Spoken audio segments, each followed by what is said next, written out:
Police और नागरिक के अधिकारों के बीच में बहुत अच्छे से इसमें संतुलन साधा गया है। सजा का दर बढ़ाने के लिए हमने ढेर सारे प्रावधान इसके अंदर करे हैं, जिससे सजा करने का प्रतिशत बढ़ेगा। साइबर क्राइम के लिए भी ढेर सारी प्रोविजंस किए हैं और कम्युनिटी सर्विस को भी हम पहली बार इंट्रोड्यूस करके उसको कानूनी जामा पहनाने जा रहे हैं, जिससे जेलों पर के बर्डन को कमी आ जाएगी।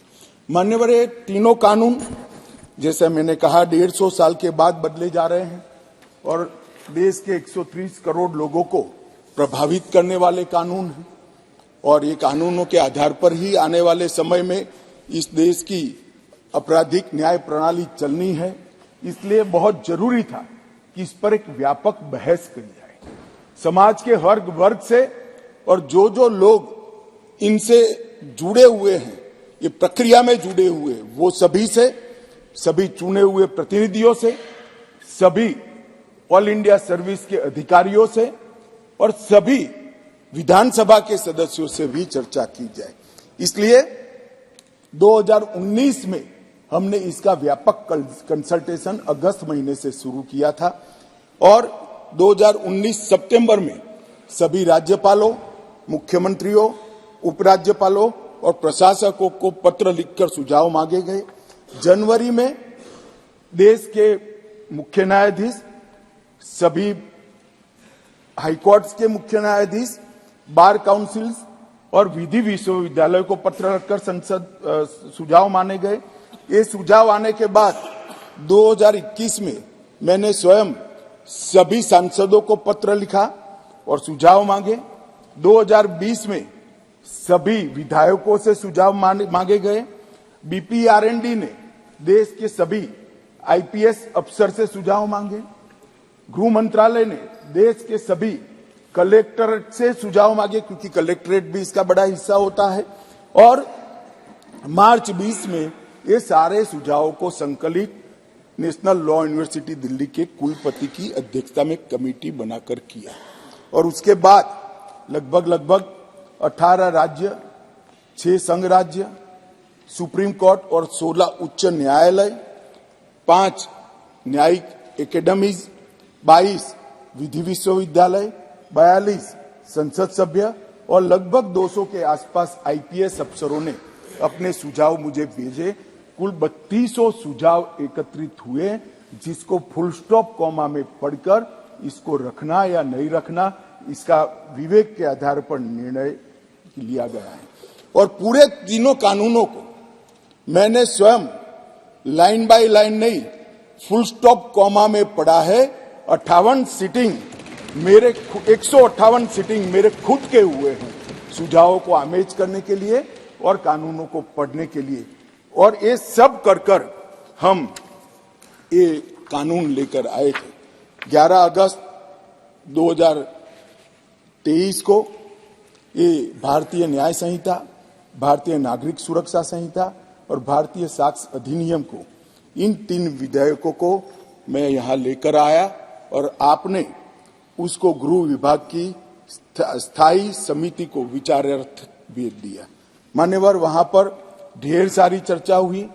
10 नवंबर 2023 को इसकी रिपोर्ट राज्यसभा के उपसभापति को दे दी गई और ढेर सारे सुझाव, ढेर सारी टाइपिंग एरर्स, ग्रामेटिकल एरर्स और लीगल प्रोनाउंसिएशन के जो अपभ्रंश थे, ये सब सुधारने के लिए माननीय संसद सभ्यों की समिति ने ढेर सारे विचार रखे।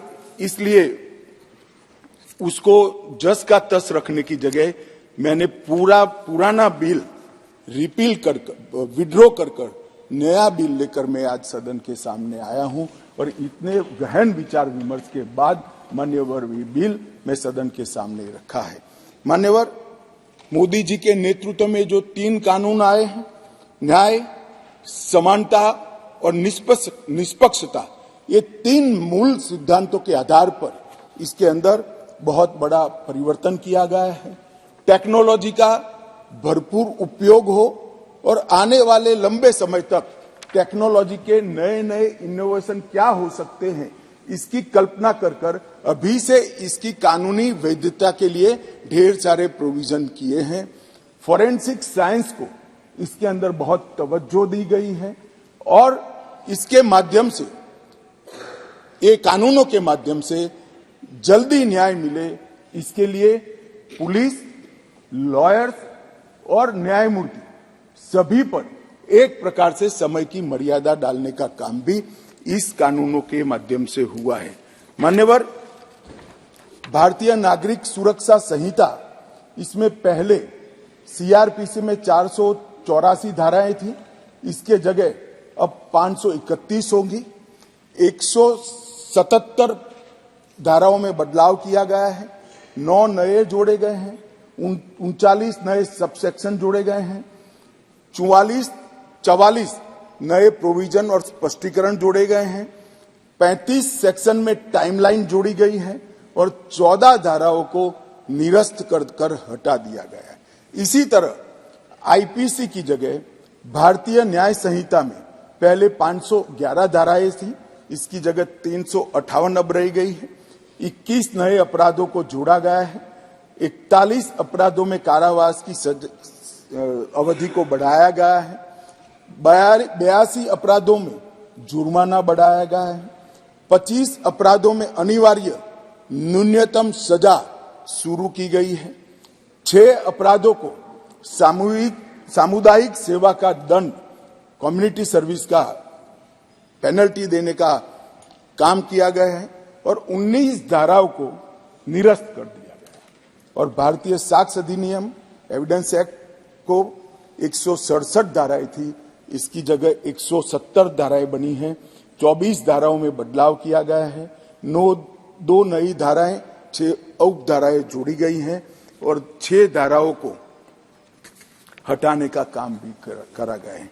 मान्यवर, मैं आज इस सदन को कहना चाहता हूं कि 2014 में नरेंद्र मोदी सरकार आने के बाद, एक लंबे अरसे बाद, अटल जी की सरकार ने भी ये प्रयास किया था, परंतु एक मिलीजुली सरकार थी, कई प्रकार की इसमें कठिनाइयां भी आती थी, मगर लंबे समय के बाद 2 बार इस देश की जनता ने ऐसी सरकार चुनी जिस सरकार ने अपने पूरे मैनिफेस्टो को अक्षरशः लागू करने का काम किया है और जिस मैनिफेस्टो को मैंडेट किया था, इसको लेकर फिर से जनता के सामने जाएगी।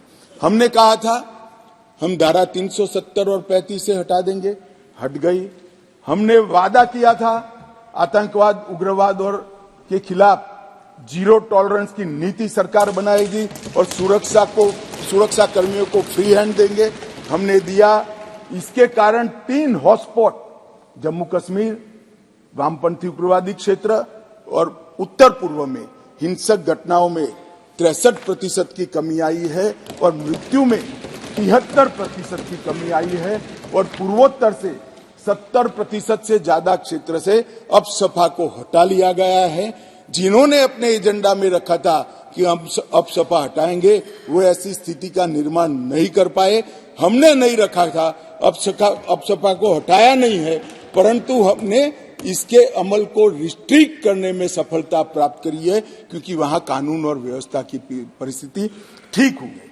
हमने मान्यवर कहा था कि अयोध्या में जितना हो सके उतना जल्दी राम मंदिर बनाएंगे और 22 जनवरी को वहां पर राम लल्ला विराजमान हो जाएंगे। ये नरेंद्र मोदी सरकार है, ये नरेंद्र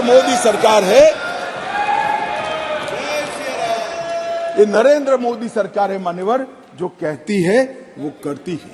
मान्यवर, हमने कहा था संसद और विधानसभा में महिलाओं को 33% आरक्षण देंगे। कांग्रेस पार्टी कई बार पावर में आई, तिथियां निकालती रह गई, हमने दे भी दिया और सर्वानुमत से देकर इस देश की मातृशक्ति को हमने सम्मानित करने की। हमने कहा था 3 तलाक मुस्लिम माताओं बहनों के लिए अन्याय करता है, उसको हम समाप्त कर देंगे। मान्यवर, हमने इस वादे को भी पूरा किया। हमने कहा था कि न्याय मिलने की गति को बढ़ाएंगे और न्याय न्याय के आधार पर होगा, दंड के आधार पर नहीं होगा। मैं उस वक्त पार्टी का अध्यक्ष था, श्रीमान राजनाथ सिंह जी घोषणा पत्र लेकर जनता के सामने गए थे और आज हम दोनों बैठे हैं। मुझे आनंद है मोदी जी ने ये पार्टी के वादे को आज पूरा करने का। मान्यवर, न्याय एक बहुत अम्ब्रेला टर्मिनोलॉजी, न्याय एक सभ्य समाज की नींव डालता है। हमारे संविधान ने राजनीतिक न्याय, आर्थिक न्याय, सामाजिक न्याय, न्याय की कई परिभाषाएं बनाकर हमारे लिए रखी है और ढेर सारे अनुच्छेद में 38, 39 से 142 में इसका जिक्र भी किया है। मगर जनता के आम मानस में न्याय का मतलब क्रिमिनल जस्टिस सिस्टम से होगा। न्याय अनेक प्रकार के हैं, मैं इसका स्वीकार करता हूं। बड़ी पवित्र संकल्पना हमारे संविधान निर्माताओं ने रखी है, परंतु जनता डे टू डे में क्रिमिनल जस्टिस सिस्टम को न्याय कहती है। और आज मैं ये जो 3 बिल लेकर आया हूं, मोदी जी ने सालों से देश की जनता की जो अपेक्षा थी कि हमें पेनल्टी नहीं चाहिए, हमें दंड नहीं चाहिए, हमें न्याय चाहिए, आम आदमी की सुरक्षा होनी चाहिए, वो बिल इस बिल के माध्यम से होगा। राज्य का सबसे पहला कर्तव्य मान्यवर न्याय होता है और लोकतंत्र के 3 स्तंभ न्यायपालिका, कार्यपालिका और विधायिका, ये तीनों एक न्याय का मजबूत प्रशासन देने के लिए हमारे संविधान निर्माताओं ने 3 के बीच में काम की बंटवारा किया है। और आज पहली बार तीनों मिलकर दंड केंद्रित नहीं परंतु न्याय केंद्रित क्रिमिनल जस्टिस सिस्टम लेंगे।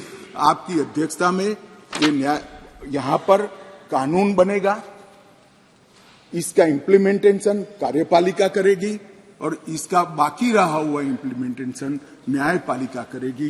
ये तीनों अंग इकट्ठा होकर इस देश में भारतीय विचार की न्याय प्रणाली को प्रस्तापित करेंगे। और न्याय, जैसा मैंने कहा, एक अम्ब्रेला टर्म है। न्याय कहते हैं तो बहुत बड़े समुदाय के प्रति होता है। इसमें आरोपी और विक्टिम दोनों आ जाते हैं और दंड कहने पर केवल आरोपी की तरफ ही देखा जाता है। तो संतुलन बनाते हुए नए कानून में लेकर आया हूं। यहां पहले दंड देने की सेंट्रलाइज सोच वाली कानून थे, अब विक्टिम सेंट्रिक जस्टिस इसका यहां पर उद्भव होने जा रहा है। ईज ऑफ जस्टिस को सरल, सुसंगत, पारदर्शी और जवाबदेही प्रोसीजर के माध्यम से साकार किया गया है और एनफोर्समेंट के लिए निष्पक्ष, समयबद्ध, evidence based speedy trial, court तथा प्रिजन का इससे बर्डन कम होने वाला है और कन्विक्शन रेशियो भी इससे बढ़ने वाला है। मान्यवर, कई लोगों ने अलग अलग सुझाव करे हैं। पहले मैं बिल के बारे में बताकर इसका जवाब दूंगा। और सबसे बड़ी बात है मान्यवर कि जो बिल लेकर मैं आया हूं वो ढेर सारी नई चीजों को भी इसमें जगह देने वाला बिल है और इसका उपयोग करने वाला बिल है। इन्वेस्टिगेशन को हमने फॉरेंसिक साइंस के आधार पर प्रोसिक्यूशन को बल देने का फैसला किया है। बलात्कार की पीड़िता का ऑडियो वीडियो रिकॉर्डिंग के माध्यम से रिकॉर्ड लेना कंपलसरी किया है। कई सारी जगह पे मैं आगे बताऊंगा आपको टेक्नोलॉजी का उपयोग किया है और कोर्ट पर भी ढेर सारे समय को कम करने के प्रावधान पर हमने डाले हैं। मान्यवर, आज के बाद इस देश में अभी 3 प्रकार की न्याय प्रणाली है। कहीं मेट्रो जज होते हैं, कहीं नहीं होते, कहीं फर्स्ट क्लास मजिस्ट्रेट होते हैं, कहीं नहीं होते हैं। ये कानून पारित होने के बाद कश्मीर से कन्याकुमारी और द्वारिका से लेकर आसाम तक सभी देश में एक ही प्रकार की न्याय प्रणाली होगी और न्याय प्रणाली का में समानता इसी कानून के माध्यम से आएगी। मान्यवर, इसमें डायरेक्टर ऑफ प्रोसिक्यूशन का एक्सटेंशन और उसका महत्व और उसको कंपलसरी करने का काम किया है। क्योंकि न्याय प्रणालिका में किसी निर्दोष को अन्याय हो जाए या तो किसी विक्टिम को न्याय न मिले, दोनों किस्सों में हमारी त्रिस्तरीय न्यायिक व्यवस्था है, उसमें अपील का बड़ा महत्व है। आज अपील का निर्णय वही लोग करते हैं जो वो गलती जो हुई है, मानो विक्टिम को लगता है कि मेरे साथ न्याय नहीं हुआ है, तो वही निर्णय करते हैं अपील करनी या नहीं करनी जिसने ये गलती की है। अब एक स्वतंत्र डायरेक्टर ऑफ प्रोसिक्यूशन हर जिले में भी बनेगा, राज्य स्तर पे भी बनेगा, जो पारदर्शिता के साथ एक केस में अपील करने लायक है या नहीं है उसका निर्णय करेगा। उसमें पुलिस का और प्रोसिक्यूटर का केवल और केवल अभिप्राय होगा, निर्णय एक तटस्थ प्रणाली का होगा जिसको डायरेक्टर ऑफ प्रोसिक्यूशन के नाम से यहां इंट्रोड्यूस किया गया है। पुलिस की अकाउंटेबिलिटी कई सारे मामलों में तय की है। जैसे इस देश की अदालतों में हेबियस ढेर सारी होती है, परिवारजन जाते हैं, हमारे सगा संबंधी कहाँ है हमें मालूम ही नहीं है, पुलिस कहती है हमारे पास नहीं है। अब तय कर दिया है गिरफ्तार व्यक्तियों की सूचना अनिवार्य रूप से हर पुलिस स्टेशन पर रखनी पड़ेगी और एक पुलिस अधिकारी को इसके लिए जिम्मेदार करना पड़ेगा।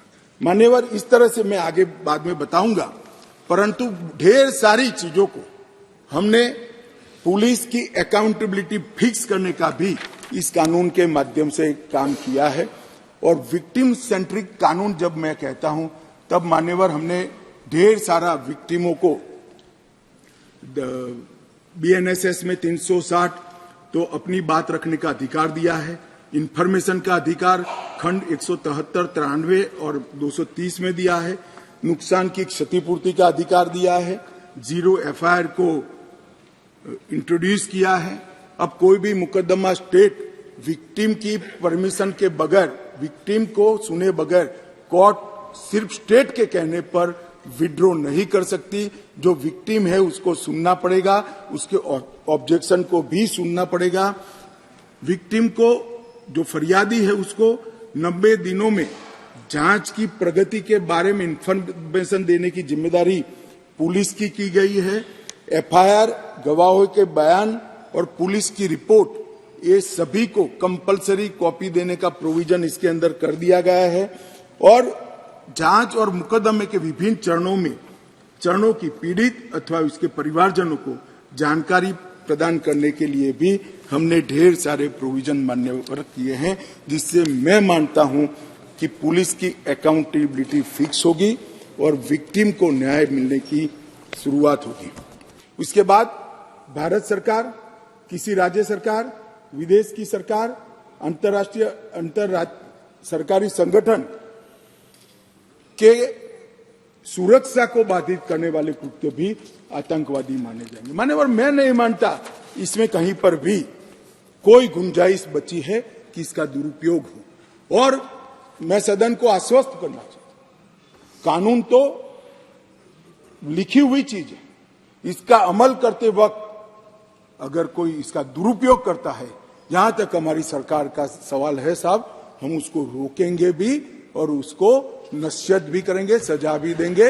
और सबसे ऊपर कोर्ट है, अगर किसके ग्रीवेंसेस है तो ये आतंकवाद को रोकने का प्रोविजन भी कोर्ट के ऊपर तो नहीं है।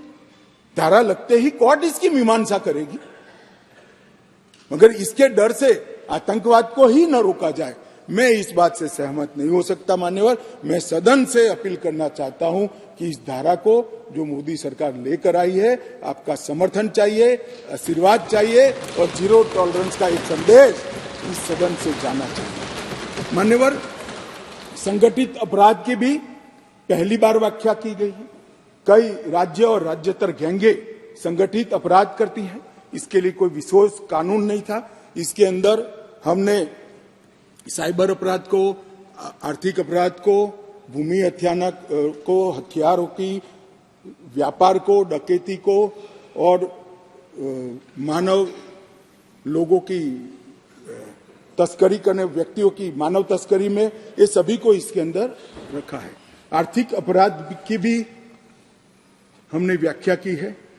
करेंसी नोट, बैंक नोट, सरकारी स्टैंप का कुटकरण, हवाला व्यवहार और बड़े पैमाने पर वित्तीय कपट और आर्थिक व्यवस्था को तोड़ने के सभी प्रयास, इसको भी आर्थिक अपराध की व्याख्या की तरह पहली बार लाने का काम नरेंद्र मोदी जी कर रहे हैं। और इससे मुझे लगता है कि न्यायपालिका का काम काफी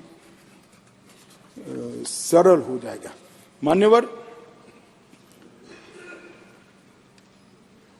एक मैं स्पष्टीकरण करना चाहता हूं कि गैर इरादतन हत्या जो थी, अकस्मात जिसको कहते हैं, इसमें हमने दो हिस्से किए।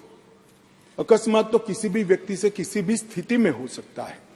एक गाड़ी चलाता रहे एक व्यक्ति और रास्ते में कोई भी बेध्यान हुआ या कोई रश कर आ गया और अकस्मात हो गया। अकस्मात करने के बाद वो व्यक्ति स्वयं उसको पुलिस स्टेशन या तो हॉस्पिटल ले जाता है, तो इसके लिए कम सजा का प्रावधान किया है। और हिट एंड रन केस, मरता हुआ छोड़कर कोई भाग जाता है, तो इसके लिए हमने 10 साल की सजा का प्रावधान किया। और मैं मानता हूं कि इससे हिट एंड रन के केस में काफी कमी आएगी। पर ये करते करते जो डॉक्टरों की नेग्लिजेंसी से अगर किसी की मृत्यु आती है, तो वो भी गैर इरादतन हत्या में आ जाती थी, इसकी भी सजा बढ़ गई। तो हमने इसको मैं आज ऑफिशियल अमेंडमेंट लेकर आऊंगा, डॉक्टरों को इससे मुक्त कर दिया है। इंडियन मेडिकल एसोसिएशन ने मेरे सामने रजूआत करी थी, हमने इसको मुक्त करने का प्रावधान किया। मान्यवर, मॉब लिंचिंग का नया प्रावधान हम लेकर आए हैं। नस्ल, जाति, समुदाय या किसी शंका के आधार पर एक टोला एकत्रित होकर किसी को मार देता है, तो उसमें मैक्सिमम फांसी तक की सजा की है। स्नैचिंग के लिए कोई कानून नहीं था, चैन स्नैचिंग होते थे, मोबाइल होते थे, और अलग अलग धाराओं में अंत में कानून के गैप का फायदा उठाकर वो छूट जाते हैं थे। स्नैचिंग के लिए भी हमने कानून लाया है। और मान्यवर, गंभीर चोट का जो कानून था, इसमें भी हमने 2 डिवीजन करे हैं। किसी के सर पर लाठी मार दी, इंजर्ड हुआ, तो उसको सजा तो होनी चाहिए, परंतु लाठी मारने के कारण वो ब्रेन डेड हो गया या अपाहिज हो गया, तो इसकी सजा इतनी नहीं होनी चाहिए।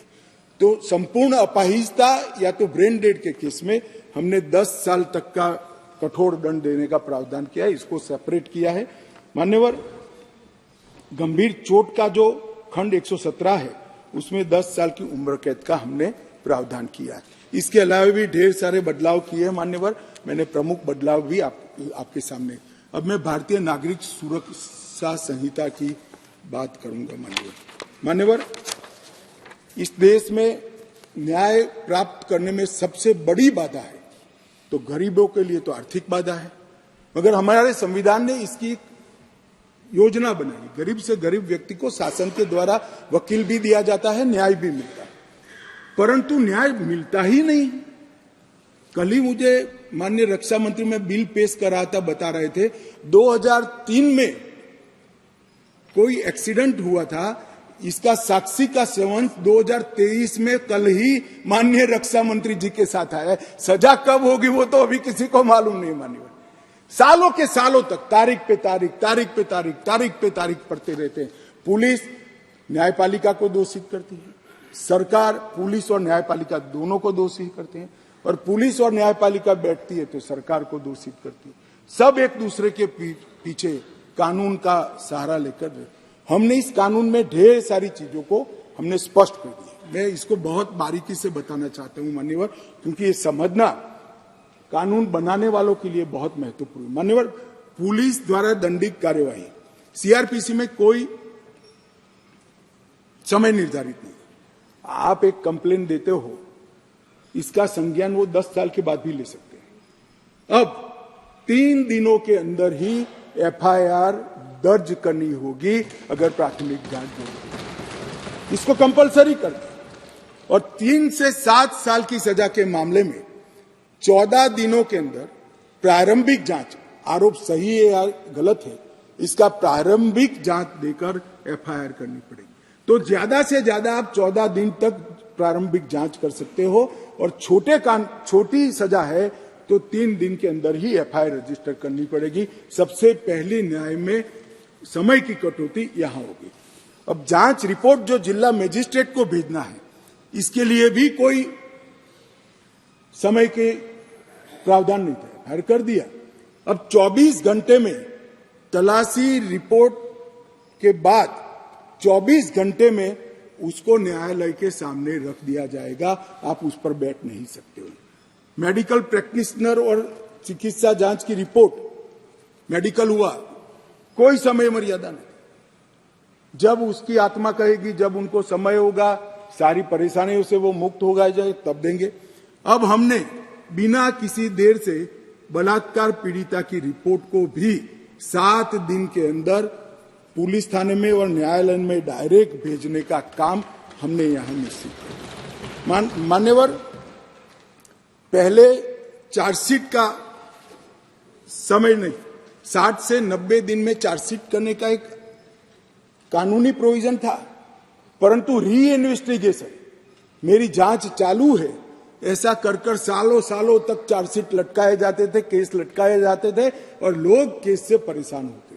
हमने कह दिया कि 60 से 90 दिन का जो समय था वो तो रहेगा, और 90 दिन के बाद और 90 दिन तक ही फर्दर इन्वेस्टिगेशन कर पाओगे।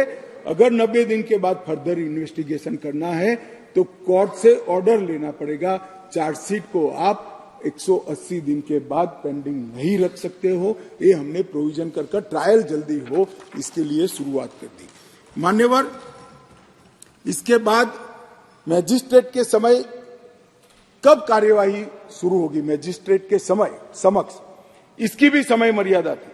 अब मैजिस्ट्रेट साहब के साथ हमने बाध्य कर दिया है कि 14 दिनों के अंदर इसका संज्ञान आपको लेना ही पड़ेगा और कार्यवाही चालू, इसको लटका नहीं सकते। तो जो हमारे यहां बहुत सारी फरियाद आती है, सच्चा झूठा भगवान जाने, 12 बजे तक कोर्ट चलती है, 12 बजे के बाद कुछ नहीं चलता है। अब अगर 14 दिनों में संज्ञान लेना है तो कोर्ट को इसको समाप्त कर ही जाना पड़ेगा। और आरोपी द्वारा आरोप मुक्त होने का जो निवेदन है वो भी 60 दिन के अंदर ही करना पड़ेगा। पहले क्या करते थे, एक केस में 25 आरोपी, तो एक के बाद एक 25 लोग लिंगरिंग रूप से एक्विटल का अपील करते ही जाते थे और 10 साल तक मुकदमा चलता नहीं था। अब जिसको भी करना है 60 दिन के अंदर करना है और 60 दिन में न्यायाधीश ने इस पर सुनवाई करनी है। तो ये ज्यादा से ज्यादा 120 दिन में केस ट्रायल पर आएगा। प्ली बार्गेनिंग के लिए भी समय नहीं था, अब तय कर दिया है। आरोप तय करने के 30 दिन के अंदर ही आप आपके गुनाह को स्वीकार कर लोगे तो सजा कम होगी।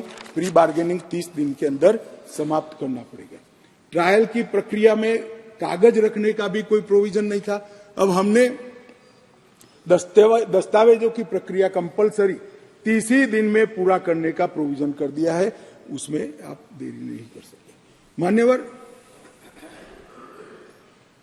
ट्रायल इन एब्सेंसिया का भी प्रोविजन किया है। कुछ लोग इस पर आपत्ति ले सकते हैं, मगर मैं आज कहना चाहता हूं, इस देश में ढेर सारे मुकदमे, देश को हिला देने वाले मुकदमे, चाहे बम्बई बम ब्लास्ट हो या कोई, और वो लोग पाकिस्तान में या कहीं और देशों में शरण लेकर बैठे हैं, ट्रायल नहीं चलती है। मान्यवर, अब इनके यहां आने की जरूरत नहीं है। 90 दिन के अगर वो कोर्ट के सामने नहीं आते हैं तो उनकी अनुपस्थिति में ट्रायल होगी। एक सरकारी वकील उनकी पैरवी करेगा, फांसी भी होगी, जजमेंट भी, और जिससे वहां से वापस लाने की प्रक्रिया बहुत जल्दी कर पाएंगे, क्योंकि वो सजा प्राप्त व्यक्ति किसी दूसरे देश में तो स्टेटस बहुत बदलता है। जमानत के लिए भी हमने कर दिया है कि लंबे समय तक किसी को जेल में नहीं रख सकते। पहली बार अपराध करने को 1/3 सजा का जो प्रोविजन है, 1/3 अगर अंडर ट्रायल कर लिया तो इसको मुक्ति दे सकते हो, और बाकी सभी मामलों में 1/2 किया है जो गंभीर प्रकार के हत्या, डकैती, ऐसे मामले हैं। जजमेंट सालों सालों तक, महीनों तक नहीं आता था। अब हो गया है कि मुकदमे की समाप्ति के बाद जज साहब को 45 दिन के अंदर ही जजमेंट देना पड़ेगा, वो इससे ज्यादा लेट नहीं कर। मान्यवर, जजमेंट और सजा के बीच में भी बहुत बड़ा समय था, उसका भी समय निर्धारित कर दिया है, और सजा निर्णय देने के 7 दिन के अंदर ही सुना देनी पड़ेगी, उसको आप लिंगरिंग नहीं कर सकते। मान्यवर, फिर दया याचिका के मामले आते थे। सालों तक दया याचिका करते ही नहीं, और दया याचिका कोई एनजीओ करता था, कोई दूर दूर के लोग करते थे, जिसका कोई दया तो वही मांग सकता है जिसको दंड मिला। दया मांगने का अधिकार और किसी को नहीं। मान्यवर, उच्चतम न्यायालय की अपील खारिज करने के 30 दिन के अंदर ही दया की अर्जी करनी पड़ेगी, बाद में आपको इसका अधिकार नहीं रहेगा। राज्यपाल, सरकार, सबके लिए यस और नो कहने का समय का प्रावधान भी इसमें हमने मान्यवर तय कर दिया। महिलाओं की सुरक्षा के लिए भी इसमें ढेर सारे प्रावधान किए मान्यवर। एफआईआर से अगर किसी को सबसे बड़ा राहत मिलने वाला है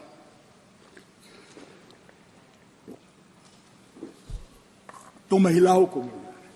किसी भी महिला के लिए अपने खिलाफ हुए अपराध को किसी के सामने वर्णन करना मान्यवर बड़ी संकोच की बात होती है। आज एफआईआर से हर कोई कर सकता है, मगर कोई भी महिला थाने पर एफआईआर करा सकती है, उसका संज्ञान भी लिया जाएगा और 2 दिन के अंदर ही घर पर आकर इसका जवाब लेने की व्यवस्था महिला पुलिस के साथ इस कानून को करेगा। नए विधेयक के अंदर एफआईआर का जो हमने जिक्र किया है, इससे ढेर सारे फायदे होने वाले हैं। समय पर ट्रायल और स्थगन दोनों को हमने मान्यवर बहुत तवज्जो देकर इसको कठोरता के साथ कम करने का प्रावधान किया है। टेक्नोलॉजी का उपयोग भी कई जगह पे हमने पुलिस के अधिकारों के दुरुपयोग को कर्टेल करने के लिए किया है। क्राइम सीन, इन्वेस्टिगेशन, ट्रायल, ये तीनों चरण में हमने टेक्नोलॉजी के उपयोग को तवज्जो दी है। पुलिस जांच में पारदर्शिता और जवाबदेही इससे निश्चित रूप से सुनिश्चित तो होगी ही होगी, परंतु सबूतों की गुणवत्ता में भी सुधार होगा। विक्टिम और आरोपी दोनों के अधिकारों की रक्षा होगी। मान्यवर, एफआईआर से केस डायरी से चार्जशीट, वहां से जजमेंट तक की पूरी प्रक्रिया को डिजिटलाइज करने का हमने कानूनी प्रावधान इस कानून के अंदर लेकर आए। एविडेंस, तलाशी और जब्ती तीनों में वीडियो रिकॉर्डिंग की हमने कंपलसरी प्रोविजन किया है। कोई भी घर पे जाकर पुलिस जब्ती करती है तो उसका वीडियो रिकॉर्डिंग किया जाएगा, एविडेंस कलेक्ट करते हो उसका भी हो जाएगा और तलाशी का भी हो जाएगा। इससे कोई किसी को फ्रेम करने की संभावनाओं पर बहुत बड़ी कमी आ जाएगी। और बलात्कार के मामले में भी पीड़ित का बयान कंपलसरी करने का निर्णय नरेंद्र मोदी सरकार ने किया है। वो लेना ही पड़ेगा, ऑनलाइन बयान लेना पड़ेगा, इसका रिकॉर्डिंग करना पड़ेगा, जिससे वगदार आदमी आने के बाद वो बयान को बदलवा नहीं सकता। मान्यवर, दूर दूरस्थ के गांवों में बयान तो ले लीजिए जाते हैं, मगर जब मालूम पड़ता है कि बलात्कार किसने करा है तो बयान को बदल भी दिए जाते। अब ऑनलाइन बयान लेना है और इसकी 3 कॉपी 3 जगह पे, एक हॉस्पिटल में, एक पुलिस थाने पर और एक न्यायाधीश के यहाँ 24 घंटे में पहुंचानी है, जिससे बदलने में बहुत बड़ी दिक्कत होगी। मान्यवर, इसके साथ साथ हमने फोरेंसिक के उपयोग को भी बहुत महत्व दिया है।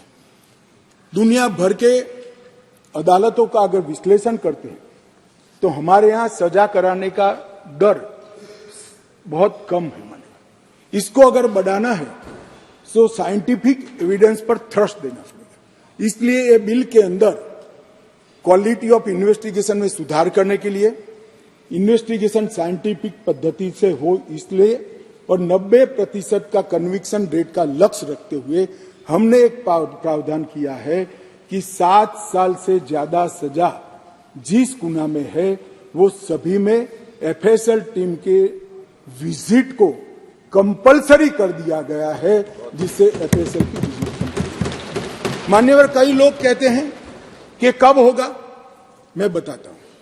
नरेंद्र मोदी सरकार टुकड़े टुकड़े में नहीं चलती। नरेंद्र मोदी जब गुजरात के मुख्यमंत्री थे तब उन्होंने गुजरात फॉरेंसिक साइंस यूनिवर्सिटी बनाई, फिर प्रधानमंत्री बने तो अब नेशनल फॉरेंसिक साइंस यूनिवर्सिटी बनाई, और नेशनल फॉरेंसिक साइंस यूनिवर्सिटी में अब तक लगभग एनएफएसयू के 7 परिसर और 2 ट्रेनिंग एकेडमी खुल चुके हैं 9 राज्यों में। और 5 साल के बाद मैं देश की जनता को आश्वस्त करना चाहता हूं, हर साल 35,000 फॉरेंसिक एक्सपर्ट यहां से बाहर निकलेंगे जो इस हमारी रिक्वायरमेंट को। तब तक हमने फॉरेंसिक मोबाइल वान का भी प्रोविजन कर दिया है और फॉरेंसिक को आउटसोर्स करने के लिए भी रूल्स बनाए हैं मान्यवर। और दिल्ली में इसका ये जो 7 साल वाला प्रोविजन है इसका ट्रायल भी शुरू हो गया है और बहुत उत्साहजनक परिणाम हमें मिले हैं मान्यवर। और इसको तभी राज्यों द्वारा नोटिफाइड कर दिया जाएगा जब राज्य के अंदर फॉरेंसिक इंफ्रास्ट्रक्चर संपूर्ण रूप से बन जाएगा। इसमें हमने पुलिस स्टेशन, तहसील, जिला और पूरा राज्य चारों को नोटिफाइड करने की योजना बनाई है। मानो एक शहर में फॉरेंसिक की व्यवस्था हो गई तो वो शहर को नोटिफाइड कर सकते हैं, कंपलसरी हो जाएगा। एक क्षेत्र में हो गई तो क्षेत्र में करेंगे, एक जिले में हो गई तो जिलों को करेंगे, और जब सब समाप्त हो जाएगा तब पूरे राज्य को नोटिफाइड करेंगे। और इसके माध्यम से सजा कराने की बहुत बड़ी क्षमता प्रोसिक्यूशन की बढ़ेगी। मान्यवर लगभग 2000 करोड़ रुपया भारत सरकार ने इसके लिए राज्यों को दिया है और 30 राज्य और संघ क्षेत्रों ने इसका काम भी चालू कर दिया है। और हम 6 अत्याधुनिक सेंट्रल फॉरेंसिक साइंस लेबोरेटरी भी बना रहे हैं। मान्यवर, जीरो एफआईआर, कई लोग कहते हैं कि जीरो एफआईआर पहले से थी, लेना कंपलसरी नहीं था। आपको कोई भी व्यक्ति ना बोल सकता था, इसकी कोई कानूनी धारा भी नहीं थी जिससे इसकी पुष्टि हो जाए। अब विक्टिम कोई भी पुलिस स्टेशन में जाएगा, कहीं पर भी रहता हो, इसकी एफआईआर लेकर 24 घंटे में इसके कंसर्न पुलिस स्टेशन में ट्रांसफर कंपलसरी करनी पड़ेगी। ये 0 नंबर की एफआईआर विक्टिमों के लिए बहुत बड़ा आशीर्वाद होने वाला है, क्योंकि दबंग ध्यान पुलिस स्टेशन का ही रखता है कि मेरे खिलाफ फरियाद लिखवाने गए या नहीं गए, वो ध्यान रखता ही रह जाएगा। किसी भी थाने में एफआईआर रजिस्टर हो जाएगी, ऑनलाइन एफआईआर रजिस्टर हो जाएगी और उसको बुलाना पड़ेगा। इसके साथ साथ प्रत्येक जिले में और प्रत्येक थाने में एक पुलिस अधिकारी को हमने पदनामित किया है। जो कोई भी आएगा तो गिरफ्तारी में जो लोग हैं इसकी सूची उसको बतानी पड़ेगी। तो मेरा रिलेटिव अगर कोई थाने में गिरफ्तार है तो पुलिस ने मुझे इन्फॉर्म करना पड़ेगा। अज्ञात स्वरूप से किसी को अनऑथराइज कब्जा रखकर नहीं रह पाएंगे। पुलिस अधिकारी ने 90 दिन के भीतर विक्टिम को जांच की प्रोग्रेस पत्र से या तो डिजिटल माध्यम से देना होगा। यौन हिंसा के माध्यम से पीड़िता का बयान महिला न्यायिक मजिस्ट्रेट द्वारा रिकॉर्ड करना है। अगर वो नहीं उपलब्ध है, ज्यादा इंजर्ड हुए हैं, तो महिला पैरामेडिकल स्टाफ की उपस्थिति में इसको दर्ज किया जाएगा। यौन उत्पीड़न के बयान को यही है जो मैंने कहा। और जहां तक हो सके बयान रिकॉर्ड करते वक्त इसके माता पिता या अभिभावक को भी उपस्थित रखने का प्रयास किया जाएगा। हमने बहुत सारे सरलता लाने के लिए भी प्रयास किया है। जैसे समरी ट्रायल में अब तेजी आ जाएगी।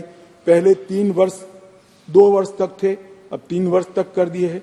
कम गंभीर मामलों में अब समरी ट्रायल हो जाएगा तो ट्रायल जल्दी होगी। सिविल सर्वेंट के विरुद्ध प्रोसिक्यूशन, जो सरकारी अधिकारियों के खिलाफ गुना रजिस्टर होते थे, उसको मंजूरी की जरूरत होती थी। सालों सालों तक बाबू मंजूरी देने ही नहीं देते थे। अब अगर 120 दिन में रिजेक्शन नहीं आता है तो उसको मंजूरी मानकर सरकारी अधिकारियों के खिलाफ केस चला लिया जाए। तब इस पर कोई बैठ नहीं सकता। सिविल सर्वेंट एक्सपर्ट पुलिस अधिकारी, उसको जवाब देने के लिए ट्रांसफर होते रहते, मान्यवर प्रमोशन होते रहते हैं। जब डीजी बनते हैं तब डीएसपी के जवाब देने जाने। अब वो ही पद पर बैठा हुआ व्यक्ति फाइल के आधार पर जवाब देगा। वो व्यक्ति को आने की जरूरत नहीं है। और कोर्ट को अगर जरूरत लगे कि तो ऑनलाइन इसकी गवाही लेने का प्रावधान भी मान्य हमने कर दिया। जमानत और बॉन्ड को सुस्पष्ट नहीं किया गया था, अब हमने जमानत और बॉन्ड को सुस्पष्ट कर दिया है। घोषित अपराधियों की संपत्ति की कुर्की की भी हमने यहां पर प्रावधान कर दिया। मान्यवर, कोई अपराधी न्याय की शरण में आता ही नहीं, भाग जाएगा और सालों सालों तक केस लंबित रहेंगे। केस तो चलेंगे इसके अनुपस्थित, मगर उसकी संपत्ति की कुर्की भी की जाएगी। और प्रोक्लेम्ड ऑफेंडर घोषित करने के लिए 10 वर्ष या अधिक की सजा या आजीवन कारावास या मृत्युदंड, इसको प्रोक्लेम्ड ऑफेंडर घोषित किया जाएगा। पहले केवल 19 अपराधों में ही भगोड़े घोषित कर सकते थे, अब 120 अपराधों में भगोड़े घोषित करने का हमने प्रावधान किया, जिससे देरी न हो। और उसमें बहनों पर अत्याचार का भी मामला हमने ले लिया है। मान्यवर, सबसे बड़ा जो मैंने कहा, ट्रायल इन एब्सेंशिया, कुछ सदस्यों ने इसके खिलाफ थोड़ा आवाज भी उठाया है। ज्यादातर तो बाहर थे, तो बहुत नहीं उठ पाया, वरना तो हर एक बोलता। मगर मैं ये पूछना चाहता हूं मान्यवर, गुनाह कर कर जो देश के बाहर भाग गए हैं, इनके प्रति क्या सिंपैथी है आपकी भाई? मुझे बताइए तो। सैकड़ों लोग बम धमाके में मार दिए जाते हैं। कश्मीर में आतंकवाद कर पैदल चलकर पाकिस्तान में छुप जाते हैं। क्या इनको सजा करनी चाहिए या नहीं करनी चाहिए? मेरा बहुत शार्प क्वेश्चन है।